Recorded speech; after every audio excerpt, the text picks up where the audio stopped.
உலக புகையிலை தடுப்பு நாள் 2025 முன்னிட்டு கோயம்புத்தூர் மாவட்ட நிர்வாகம் பல்வேறு விழிப்புணர்வு நிகழ்வுகளை ஏற்பாடு செய்தது. முதற்கட்டமாக மே 25, 2025 அன்று பெரியகுளம் லாக் பகுதியில் உள்ள லேர்னிங் சென்டரில் மாவட்ட அளவிலான போட்டி நடைபெற்றது.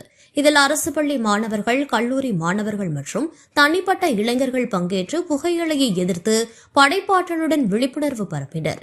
அதைத் தொடர்ந்து மே 31, 2025 அன்று மாவட்ட புகையிலை கட்டுப்பாட்டு பிரிவு, CSW ஃபவுண்டேஷன், அக்ஷயம் அறக்கட்டளை மற்றும் கோவை பைக்கர்ஸ் கம்யூனிட்டி இணைந்து ஒரு மெகா பேரணியை நடத்தியது. இந்த பேரணி புகையிலை பயன்பாட்டின் தீமைகள் குறித்த விழிப்புணர்வை பொதுமக்களிடம் கொண்டு சென்றது. ஜூன் 6, 2025 அன்று கோவை மாவட்ட ஆட்சியர் அலுவலகத்தில் போட்டி வெற்றியாளர்களுக்கான சான்றிதழ், பதக்கங்கள் மற்றும் பரிசுத் தொகைகளை வழங்கும் விழா நடைபெற்றது.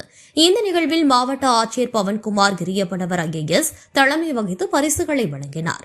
மாவட்ட மதுபான தடுப்புத்துறை துணை ஆணையர் பழனிக்குமார் மற்றும் மதுபான குற்றப்பிரிவின் துணை கண்காணிப்பாளர் செல்வத்தங்கம் ஆகியோர் வெற்றியாளர்களுக்கும் பங்கேற்பாளர்களுக்கும் நினைவு பரிசுகளை வழங்கினார். மாவட்ட ஆட்சியர் விழாவை நடத்த உதவிய அமைப்புகள் மற்றும் குழுக்களின் பணியையும் பாராட்டினார்.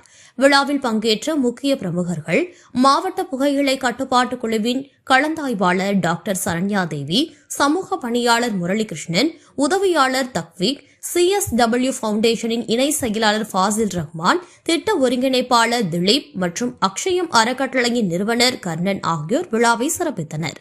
பல்வேறு பள்ளிகள் மற்றும் கல்லூரிகளில் இருந்து வந்த தலைமை ஆசிரியர்கள், பெற்றோர்கள் மற்றும் மாணவர்கள் நிகழ்வில் பங்கேற்று கோவை புகையிலை இல்லா மாவட்டமாக மாறும் நோக்கில் விழிப்புணர்வை ஊட்டினார்கள்.